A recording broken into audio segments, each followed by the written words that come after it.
Dur lintang kang kumedhap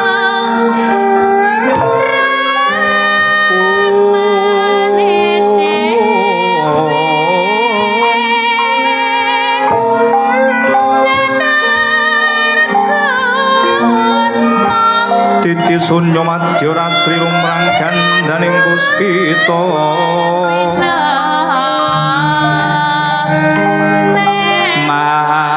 mantyang budyane roh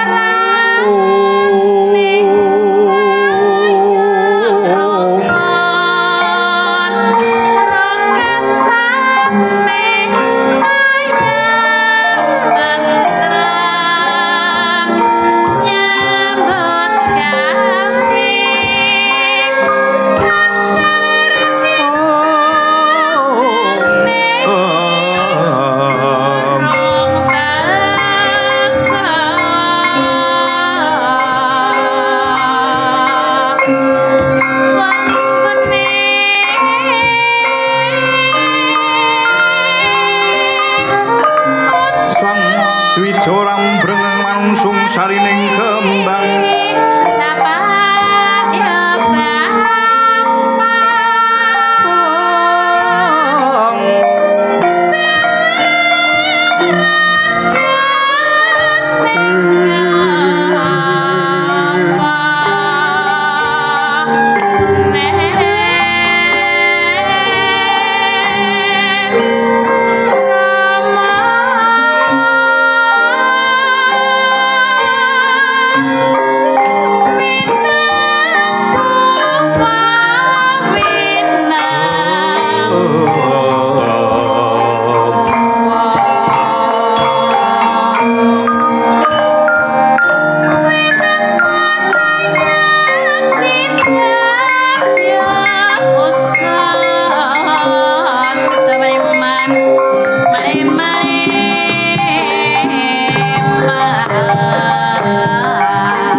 wiyaga sing arep dolan wah.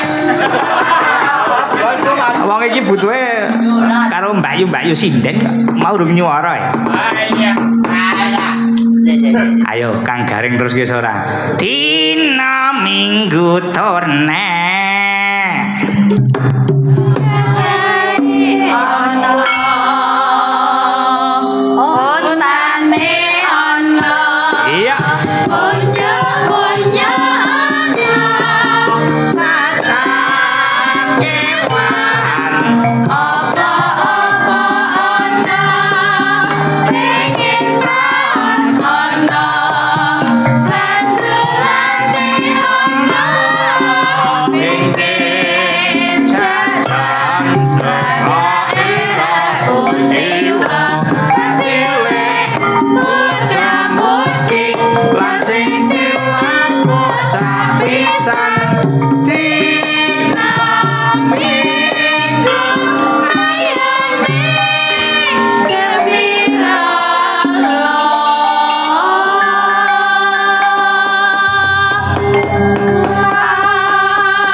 Niki karmenane para pradonga niki. Anggere tekan Gembira Loka wis kaya arep tekan-tekano Keraton Ngayuk Yogyakarta Adiningrat. Ha iki nek mengalonmu dina Minggu turne gajai ana untane ana. Saiki dicepetke ora alon-alon kuwi. Sisan gawe ak dhewe latihan. Wong biasane ora tau latihan. Iki kadang-kadang saka Umbul Lestari karo warga waras tak dadekke siji. Nah, tentu sing warga waras mung cah papat. Soale sing waras mung papat. Dadi sing digawa ya mung papat kuwi.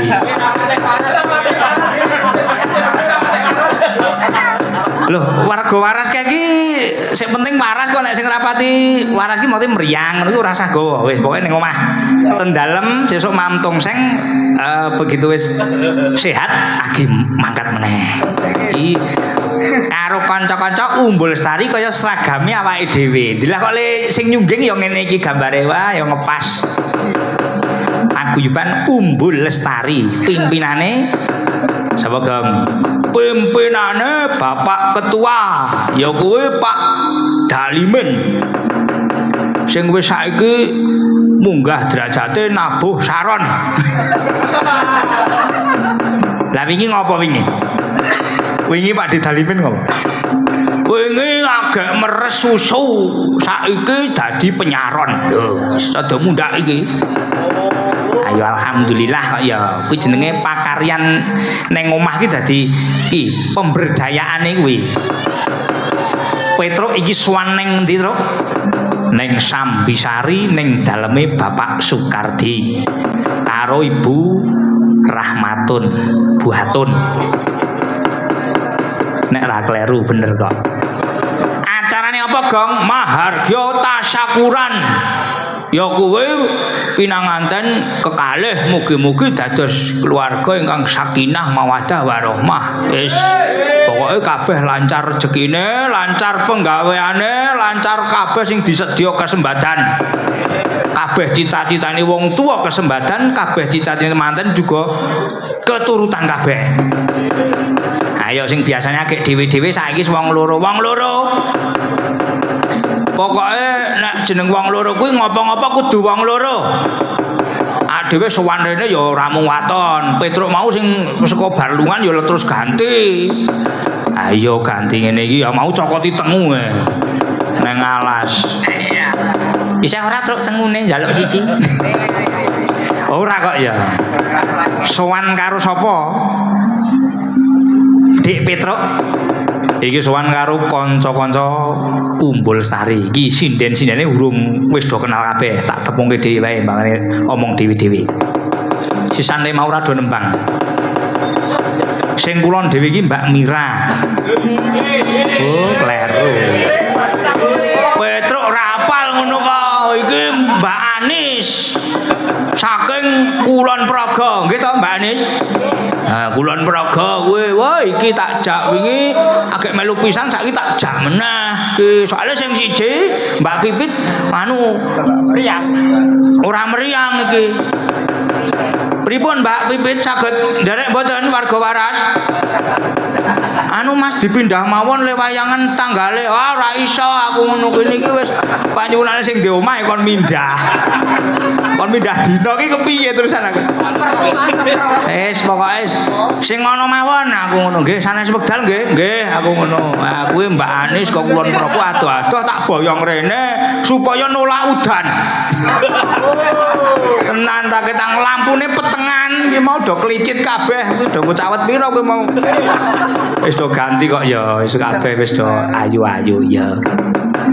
Tane iku jenenge Mbak Mira. Nah, aku kenal wong aku di nomor HP-ne. Ah, Wiyana ora duwe, Wiyana ora duwe, Wiyana ora duwe, Wiyana ora duwe.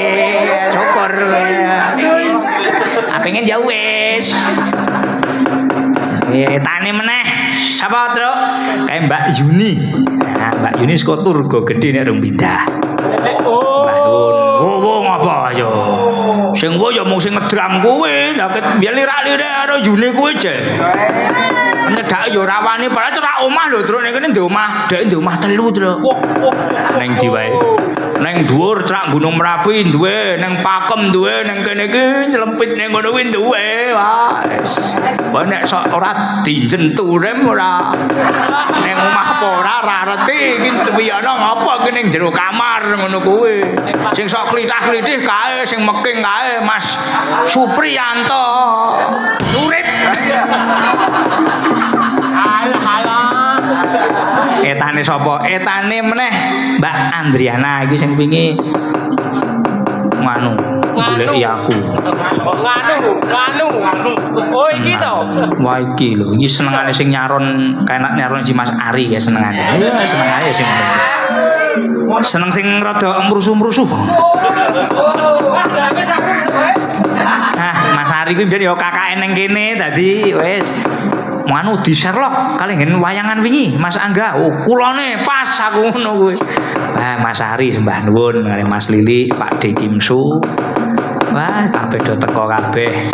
Mas Angga, Mas Sugeng. Mas Sugeng kok ora seragam dhewe ya. Ayo seragame senengane ijo, wong kon abang ya ijo. Dhek kan senengane ijo terus. Ya ben beda. Pokoke kae kaya wargane awake dhewe, warga waras. Tan dhewe Bu Yanti saka Wonolela. Wah, sembah nuwun Bu Yanti. Nika kagem Mahargya, seneng-seneng. Wah, sembah nuwun niku sing do streaming wonten dalem. Kanca-kanca saking Dinas Pariwisata ugi nyetreaming saking kebudayaan Pak Kepala Dinas Pariwisata Pak Edi Winarya. Wah, matur sembah nuwun. Dipun streaming kalian Mas Walijo saking Sahabat Budaya Sleman, monggo dipun kersani. Ki Dwi Kidang Sambodo lakon Partokrama pun saged dipun setel wonten YouTube. Udu kuwi dicatet lho, wis tak goleki NIK lho iki. Besok gari pentas. Wis pokoke wiyaga iki tak daftarke duwe sanggar kabeh raketang ra duwe apa-apa. Yen pokoke tak mene Wiyana ya duwe jenenge Giri Saputra, Giri Gunung Saputra. Nah, Giri Budaya apa Giri Saputra apa? Oh, Giri Saputra ya. Wah, sanggare Pak Wiyana apik. Wis ndek omah telu. Wah, alhamdulillah. Mun nyilih kene gampang. Wis. Maturaken sembah nuwun dhateng pepunen kula. Ingkang mapan wonten ing Sambisari mriki. Wah, sembah nuwun. Kula leluhur ingkang danyang wonten mriki. Wah, sembah nuwun, matur sembah nuwun sampun mangestoni kula anggenipun metruk supados saya sae. Matur sembah nuwun. Iki kanca-kanca saka Cancangan teko iki, Pak Mudin teko ketok iki. Wis ning kono. Wah, anu mlebet riyen, Mam. Kayak kondo madang seneke isih kae lho. Soale jeneng wiyaga kuwi iki kadang ya anu kudu prihatin. Ya kudu prihatin. Ana ora ana kudu semangat le nabuh. Kuwi do deleng-eleng. ana rano kudu semangat linabuh. Madang semboyane madang ning rano panganan ya kudu madangke ulat, madangke mata, madangke pikiran. Kuwi do dicatet kuwi. Ayo pamundhute apa wae, Truk? Ayo nyemek-nyemek wae. Wonten pamundutan mboten pun mangke. Sakniki kutut manggung napa anu Bu Yanti sithik wae sing saka pojok kono. Saka wana lela anu. Jineman uler kambang. Klambi lurik meneh ya wis padha kalih klambi kula niki pun padha klambi lurik. Wah cocok niki kalih para pradonga abang-abang. Abang-abang lambe. Abang wis menep iki Adi Sugito teko ora iki mau. Oh nusul ya weh sembah nuwun nggih Pak. Wah Pak Adi Sugito wis. Mau tak tinggal aku le main jam 8 lho aku ngono. Terus le dalil cepetke. Ha sing dalil ya kuwi Pak Mudin kuwi lor dhewe kuwi. Karo Mas Gandung wah sembah nuwun. Anu nek dalil ampun suwe-suwe nggih. So nek dundang mrene barang pokoke 20 menit dilongi. 15 menit nggih langsung arep nonton wayang. Sembah nuwun bapak-bapak wah saking cancangan sembah nuwun padukuan Surodadi. Masih Sri Kancil teko ora iki? Nek buri cocok.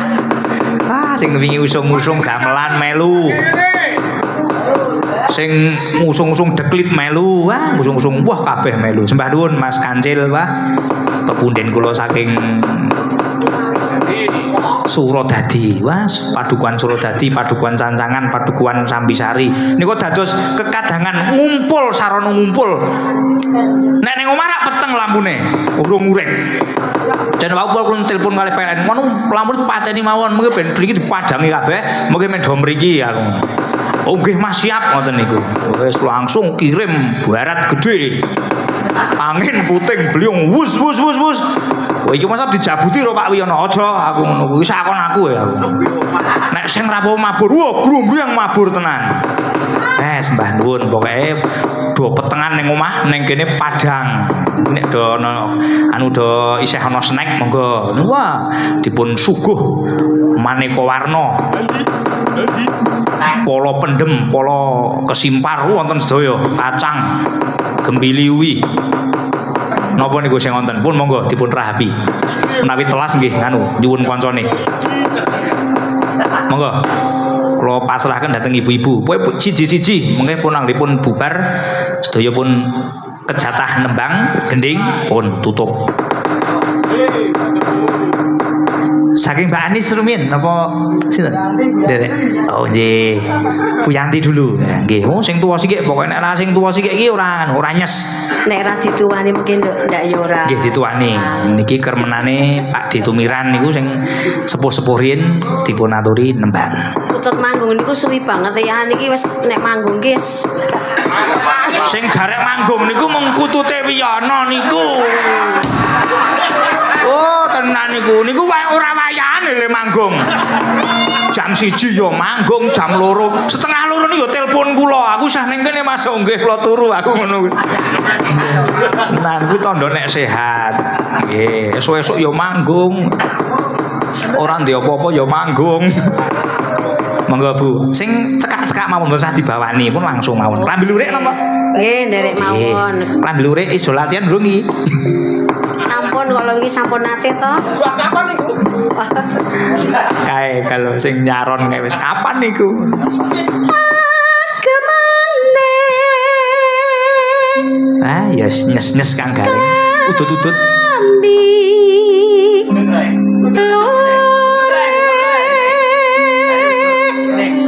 Aku ora udut e. Malah ngomong udut. Saut kenjang. Wae. Wirakane dasare masuk. Adi Sugito keplok.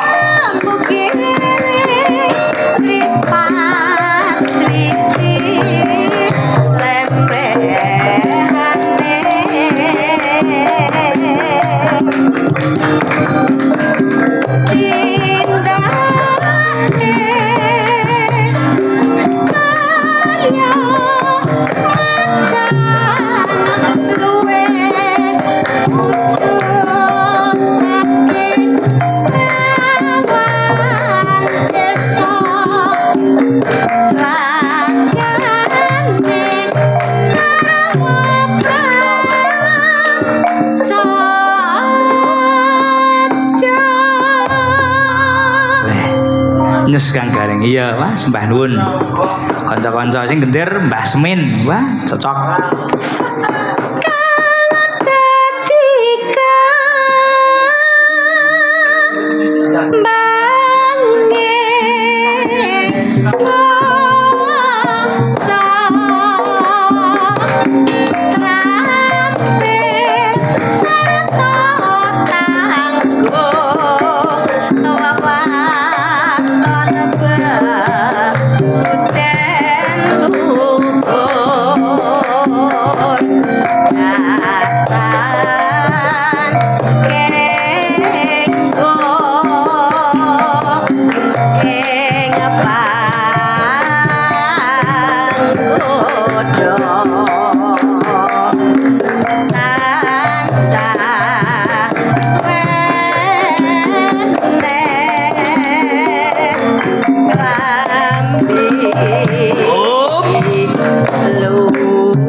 Kanca-kanca iki wingi bladeg wayangan terus lho. Tenan wis wingi Mas Gading Pawukir ning dhuwur. Wah, don nonton. Kowe nonton, Tru? Ora aku turu ning omah. Streaming nah. Jenenge wong kanca dalang iki seneng nek kancane mayang. Mas Gading, Mas Gadang ngono kabeh. Sak lajengipun. Pokoke teruske ngulon dhewe Mbak Anis melompat ngulon dhewe kulon praga iki pokoke geblek renteng saniki pun mboten geblek renteng Mas napa saniki sudah dilarang nggih wis ganti wis ora kuwi kok saniki napa bathike Song-song Agung Ngambararum Song-song Agung Ngambararum wah benjang nek menawi wonten bathik niku napa bathik nyuwun pundi kados pundi bathike waduh mboten ngertos ya kula mboten gadah nggih mbok jarike ganti sesuk sing napa niku wau jenenge nggih wah sae nika nggih Mbak Anis napa niki wah niki sing ngeson wau nyuwun gembira loka sampun nggih Mas nah nika wah sok melu Pak Seno ning ndi sembah nuwun saniki nggih mengestoni kula nembe belajar menika pendatang baru nggih langgam-langgam mawon sik anes-anes niki kermenane Bu Atun kalih Pak Sukardi sing nyemek-nyemek Mas nggih nyemek-nyemek mawon Pak D wah karo nggo tombo kesel wingi le hajatan wis kelakon wah putrane wis do runtung-runtung reruntungan sembah nuwun langgam Rengu mohon pripun? Derek niku penyaron-penyaron niku pun siap. Pun siap, nggih. Nggih. Langsung mawon. Oh, langsung mawon seneng langsung nek jam sementen iki. Mungkin turine ndak kesuwen ngoten. Wah, mboten sak pemanasan pokoke langsung. Nggih niku wah kanca-kanca kula do. Oh, langsung wae Mas, langsung wae. Wah, seger. Ah, seger nek jam semene kok do ndelok sinden. Wah, sembah nuwun kanca-kanca ingkang warga masyarakat Sambisari. Dibawani. Oh, nggih, bawani urut napa? Niki caping gunung rong metu lho niki mengke bar niki. Oh, caping gunung kudu metu lho kowe. Awas ora jenggleke. Iki sing ngedram kudu jenggleng seru dhewe. Jebol ben kok tuku nah, ngene dhewe kok kowe. Kowe remuk ben pokoke. Nggih, caping gunung mengke. Ha iki HP ku mati arep do penyuwunan ora ana layang wis ben. Nggih, lajeng mawon. Nggih. Mboten telas tenan niki wae, kentekan baterai niki wae. Oke. Nyuwune langsung mawon niki. Nggih, langsung mawon kula nek jam sementen niki penak sing langsung. Nggih, jan nggih kok. Nggih to, Mbak. Nggih. Jenengan nggih ngertos to nek langsung mawon. Nggih, ngertos. Nggih, pokoke dijak jagungan wong loro mawon. Liyane ben do ampun mboten ngertos. Ora ngono kuwi, ayo. Sing do tuwajuh nek do nindakake pakaryan bengi-bengi. Ngomah ki ya petengan arep ngopo ya. Urung.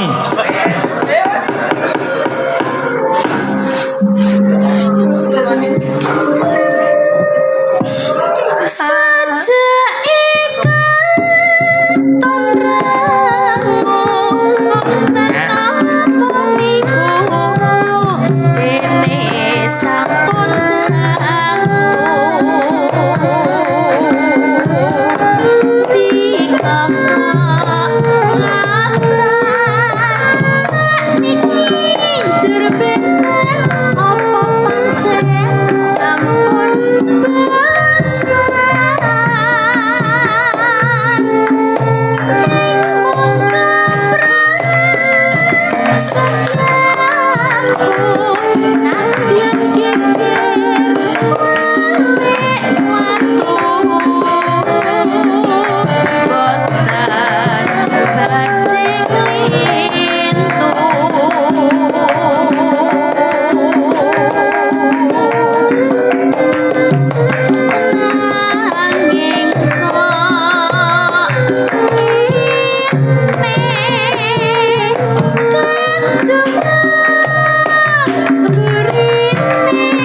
sampun dipun pinangkani. Ya muga-muga ana sing njaluk. Aja. Saiki ana caping gunung. Nggih, dipun bawani. Dijengglengke nek ya niki. Tenan iki mung do anyep ngundak do ngantuk, saya ngantuk. Sing do gogok ning pinggir dalan iso ngledak. Ora kok ya, ndak ngantuk. Ayo jengglengke medho tangi sing do turu gugah. Wiyaga-wiyaga ngantuk gugah kabeh. Saking Mbak Mira. Saben bengi pokoke jenggleng. Ayo Mbak Mira dilekasi len jenggleng iki ati jenggleng karo Den Baguse Wiyono.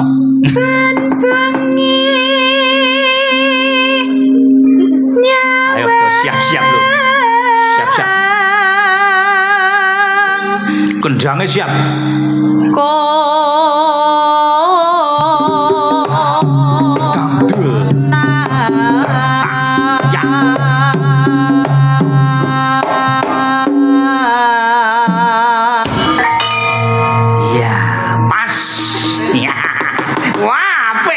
Jenggleng bianter banget drame tok. Yen memajang mung karo nganggo janur kuning jlieng. Ayo ya sapa iki gilirane? Ayo berikutnya. Wah Mbak Yuni. Mbak Yuni, aku seneng lho Mbak Yuni. Iya. Woi tiao. Goreng. Wah, Mbak Yuni ngapa kowe pian? Iya, just iya. Ayo. Biar gareng malah kejeglong aduh, malah kejeglong. Yen mamat. Iya, ngene wae aku. Wah, Mbak Yuni. Iya. Gareng stres gareng.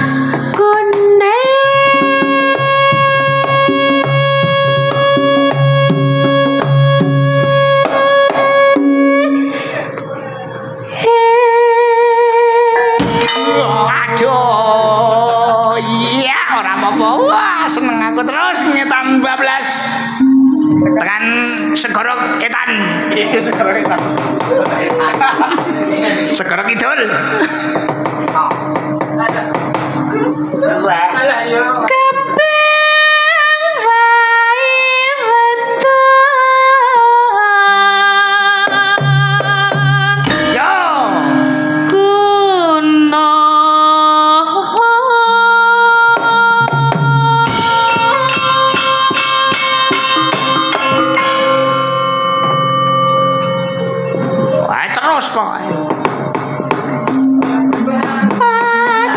Ayo, oh iya.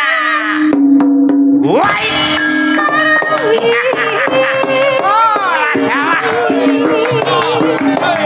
Ayo datangi.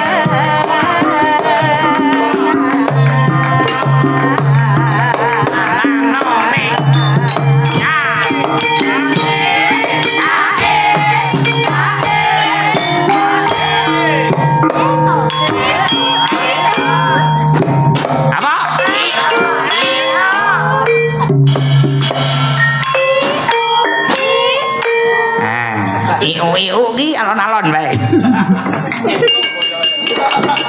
Iu lek Bu Yanti jan. Lek bengi-bengi kok ya iu ya. Entek ngulon dhewe. Ayo yes urung semangat nek urung Mbak Anis saya. Apa ya?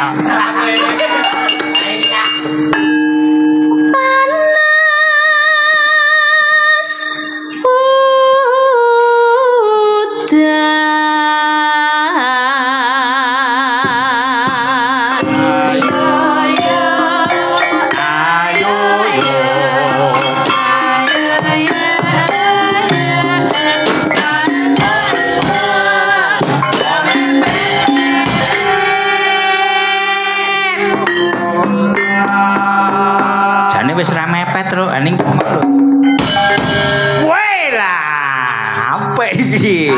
Jane wis ra mepet-mepet iki mau ane ngono. Inces teko wis bubar aku wis. Iso diambungi banci aku iso ngimpi iki aku. Wis jan malah. Iki gara-gara masih oyok iki wis. Tenan ya aku njuk kelingan terus ya karo kae mau.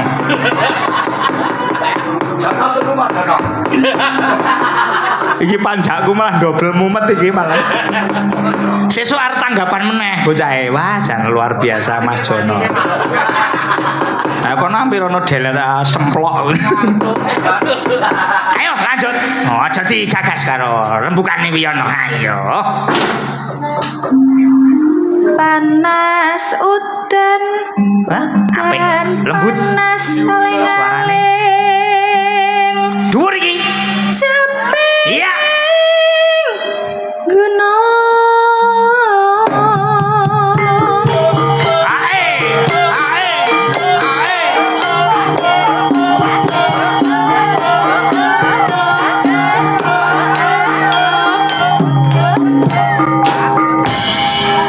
Burung payah kok dindek.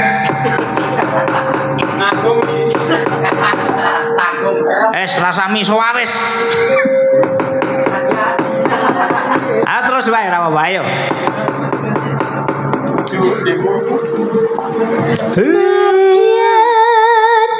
Aduh leren-leren.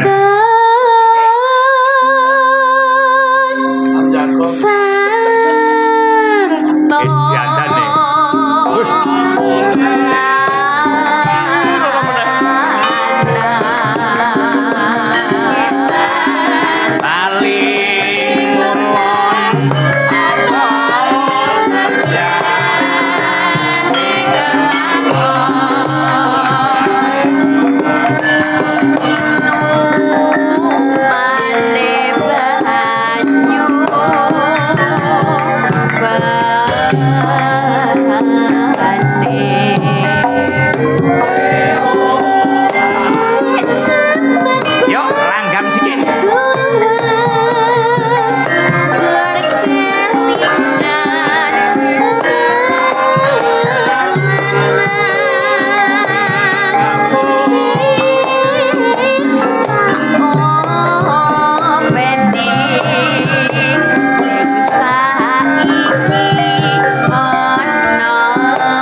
langsung dijenglengke. Wah, marem atiku bengi iki. Wah, iso jengleng sapa-sapa. Ayo. Saiki siji meneh sing gumyak-gumyak. Kae wis do tangi turu, saiki digleng gumyak-gumyak meneh. Iki wis jam pira mesti ngono kuwi. Wong iki ning nggon arep manten rombongan arep berangkat. Leng Dorawati lah kok iki malah. Waduh gojek rahu wis. Wis gek anu Pak, gek disuluki. Ora arep suluk aku. Pisan ka sapa? Manut pengarep aku pengarepe. Wis do dandan necis aku saka kayangan wis entuk gawe. Kain Doro Permadi wis entuk gawe. Dole, ayo ngirit temanten. Pitukane wis jangkep, ayo ngadep bendaramu. Unta Dewa sing bakal arep ning Dorawati. Ayo dikanthi disamaptake sawi going gati sawi going diri awake kudu ngirit. Wis tunggu seragam ngene iki wis bener iki blangkone silian apa tuku dhewe? Tuku dhewe. Petruk tuku dhewe apa silian? Tuku dhewe. Melu tuku aku. Bagong wis aku nyilih sing iso apik. Aku wingi dijak Wiyana iki nggonen ngono. Ah tak nggo tenan. Lah aku di WA jenengan sing anu nggih ngagem blangkon saking Wiyana nggih. Nggih aku ngono niku dereng bayar. Aku kon bayar 200. Wah lah kumbal iki wis dadi nggonku ning aku seneng ra apa-apa wis. Ayo dole disebo bendaramu. Nganggo pangkur Pak. Rasah nganggo pangkur. Semareka Den Prayitna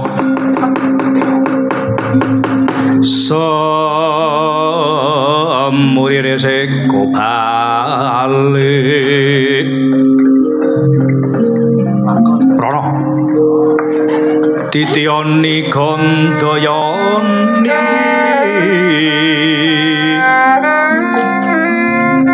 Trisanya Purnama sasi gilar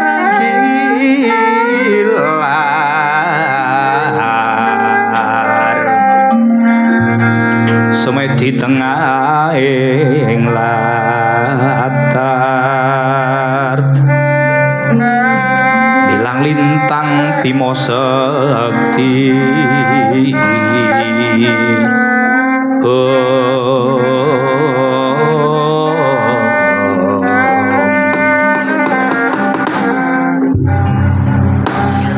Titi tundha gagating arang Trisunti winayang jati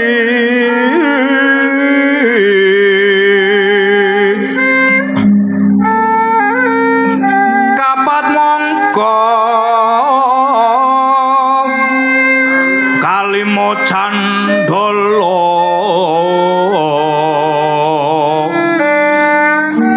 mongko kalimo candala ae ana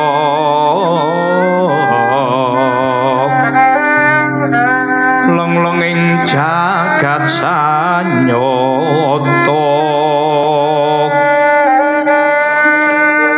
patupate ula lanang ae ana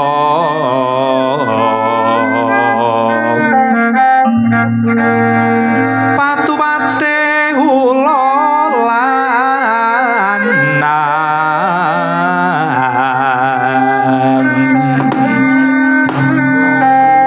pangirite kabodungkul sasi sesa piku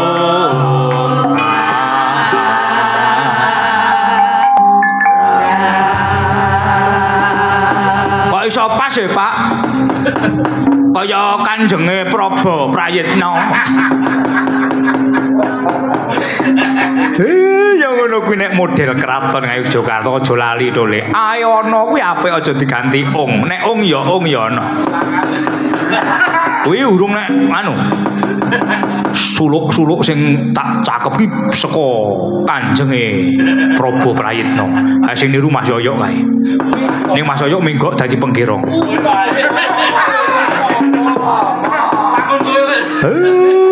Tenan. Iki urung dalange gedhong kuning. Termo Sutejo. Wah, Mbah Tejo anggere wis menehi piwulang sampun menika mangertos. Inggih mangertos Rama kudu jawab ngono. Nek ora tenan antil cempolo.